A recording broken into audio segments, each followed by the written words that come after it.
খুবই চমৎকার একটা ভিডিও পেয়েছি, আর যে ভিডিওতে তিনি স্বীকারোক্তি দিয়েছেন যে সিরাজগঞ্জের এনায়েতপুরে 15 জন পুলিশকে কে বা কারা কিভাবে হত্যা করেছে।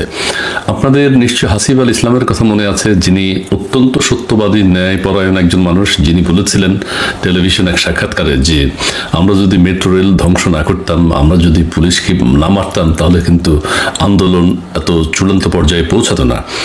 তার মতোই আরেকজনকে খুঁজে পাওয়া গেছে এবং তিনি যে স্বীকারোক্তি দিয়েছেন এর পজিটিভ দিকগুলো কি কি সেটা আপনাদের সাথে শেয়ার করব। খুবই ভালো এবং স্বীকারোক্তি যদিও ভয়ঙ্কর এবং পুলিশের মেরুদণ্ড কিভাবে তারা ভেঙেছেন সেই সম্পর্কে বলেছেন এবং এটার পজিটিভ দিকগুলো কি কি আছে সেটা আপনাদের সাথে আমি শেয়ার করব। একটু ভিডিওটা দেখে নিই, বক্তব্যটা শুনে নিই, তাহলে সুবিধা হবে। আমরা 2024 সালে আমাদের সিরাজগঞ্জে যে বৈষম্য বিরোধী আন্দোলন করেছি, সেই বৈষম্য বিরোধী আন্দোলনে সিরাজগঞ্জের এনায়েতপুরে যদি 15 জন পুলিশ নিহত না হতো, বাংলাদেশের পুলিশের মেরুদণ্ড ভাঙত না।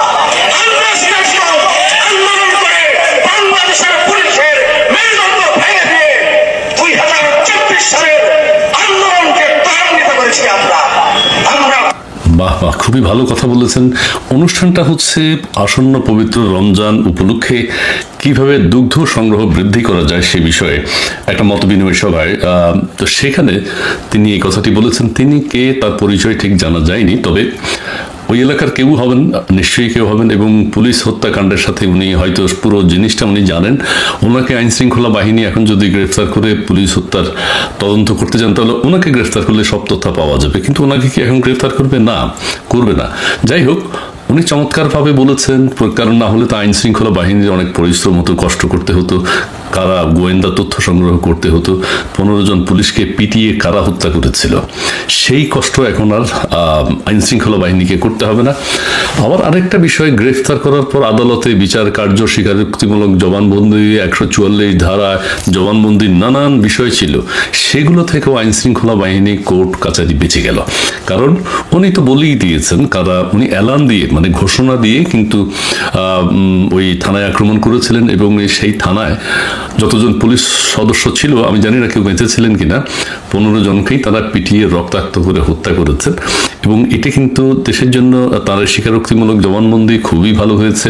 আমাদেরকে আর বেশি দিন অপেক্ষা করতে হয়নি যে কারা করেছে, কারা ঘটিয়েছে এই কাণ্ড।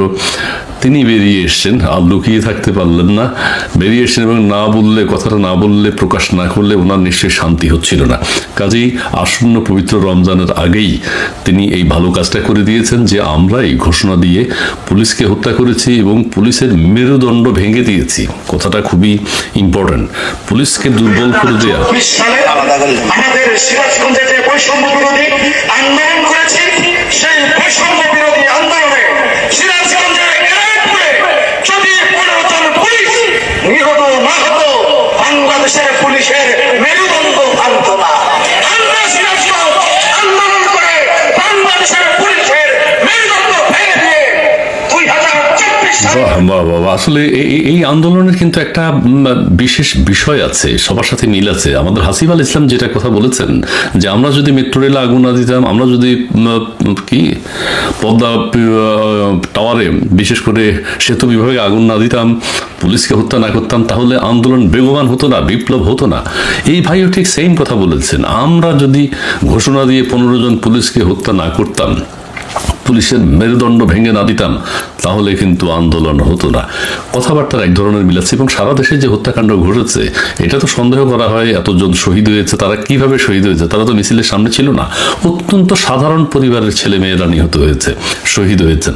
কেন, কে তাদেরকে গুলি করলো? পুলিশ সম্মুখ থেকে যদি গুলি করতো, তাহলে তো বৈষম্য বিরোধী আন্দোলনের যে নেতারা ছিল তারা গুলিবিদ্ধ হতেন, তারা মারা যেতেন, তারা শহীদ হয়েছেন। কিন্তু শহীদ হয়েছে একদম শিশু থেকে শুরু করে যে ঘরের দরজায় দাঁড়িয়েছিল, তাকেও গুলি করে হত্যা করা হয়েছে। তবে এটাও অনেকে আবার স্বীকারোক্তি দিচ্ছেন, শহীদরা কেউ কেউ বেরিয়ে আসছেন, সেটা আপনারা দেখেছেন। আবার কেউ কেউ দিয়েছেন, বলবেন, নিশ্চয়ই বলে দেবেন, কারণ রাখতে পারবেন না, বলে দেবেন যে আমরা এগুলি করে হত্যা করেছি। কিছু কিছু বলছে আমরা যুদ্ধ করেছি, আওয়ামী লীগ আমাদের শত্রু ছিল, আমরা ফাইট করেছি, আমরা অস্ত্র চালিয়েছি, এটা বলা হচ্ছে। এবং অস্ত্রের মহড়াও আমরা তখনকার ভিডিওগুলোতে দেখতে পাই। কাজে ধীরে ধীরে ধীরে ধীরে কথাগুলো বেরিয়ে আসবে। যেমন হাসিব আল ইসলাম মেট্রো রেল আগুন, ওই সেই করা, পুলিশ হত্যা করা, সেটা স্বীকার করেছেন, না হলে বিপ্লব হতো না। এই ভাইকে অত্যন্ত ধন্যবাদ জানাই। এই ভাইও অত্যন্ত ধন্যবাদ পাওয়ার যোগ্য এই কারণে, জাতিকে টেনশনে রাখেননি। জাতিকে তিনি প্রকাশ করে দিয়েছেন যে তারা ঘোষণা দিয়ে পুলিশকে হত্যা করেছেন এবং তার কারণে আন্দোলন এত চাঙ্গা হয়েছে এবং 2024-এর যে বিপ্লব সেটি সফল হয়েছে। কাজেই আমাদের যদি কখনো, আমি জানি না পুলিশ হত্যার বিচার হবে কিনা, এটা 15 জন পুলিশ মারা গেছে, এটা কি এমন? পুলিশ তো আর মানুষ না, মারা গেছে, এটা কোনো বিচার হবে কিনা? হইলে বিচার যদি হয়, কখনো বিচার কার্য যদি হয়, এই ভাই যেহেতু চমৎকার কথাটা বলেছেন, চমৎকার স্বীকারোক্তিমূলক 164 ধারাও না, এটা 200 কত অনেক বড় ধারায় তিনি জবানবন্দি দিয়েছেন। তার এই বক্তব্য দ্বারা জাতি উপকৃত হবে।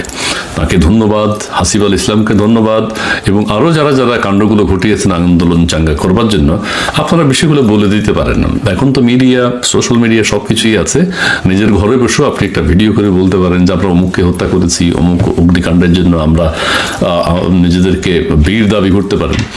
বীরত্ব গাথা যাতে লেখা থাকে যে আমরা পুলিশ হত্যা করেছি, আমরা মেট্রো রেল আগুন দিয়েছি, আমরা বিটিভি ভবন আগুন দিয়েছি, আমরা অমুককে হত্যা করেছি, এগুলো যে যত বলবেন তত বেশি আরো আইন শৃঙ্খলা বাহিনীর কখনো যদি প্রয়োজন হয় আপনাদেরকে খুঁজে বের করতে সহজ হবে।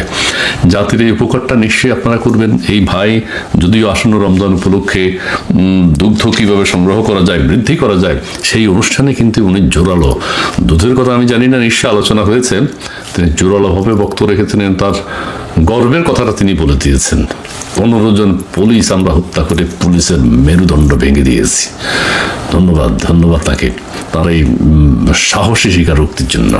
মানুষ কিন্তু বুঝতে পারছে, যার কারণে আজকে সমন্বয়করা প্রতি পদক্ষেপে প্রতিরোধের সম্মুখীন হচ্ছে। এই যে আপনারা খবর পাচ্ছেন নিশ্চয়ই, সমন্বয়করা এখানে ওখানে মারামারি করছে, একজন আর একজনকে মারছে। এই যে সমন্বয়কদের প্রধান কার্যালয়ে ঢাকায় 2 দিন আগে 2 গ্রুপের মারামারি হলো। আজকে যে মুহূর্তে কথা বলছি, গতকালকে চট্টগ্রামে এক কেন্দ্রীয় সমন্বয়ক, কি যেন নাম, হান্নান মাসুদ বা এরকম কিছু, তার উপরে হামলা করতে উদ্যত হলো একদল মানুষ। সমন্বয়করা তো সূর্য সন্তান। ওই যে আমার কদিন আগের একটা সূর্য সন্তান ভাষাটা মনে পড়ে গেল। এক আত্মস্বীকৃত খুনের নামের আগে সূর্য সন্তান ব্যবহার করা হয়েছে, ব্যবহার করেছে আরেকজন সেই শ্রেণীর। তো সমন্বয়করা তো এই সময়ের সূর্য সন্তান হবার কথা।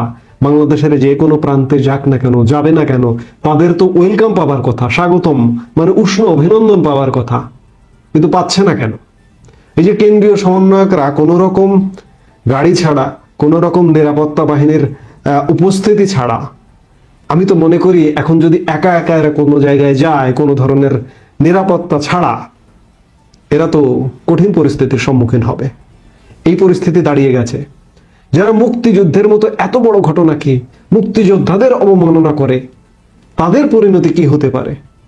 তাই হচ্ছে, যার কারণে সমন্বয়করা আজকে তোপের মুখে।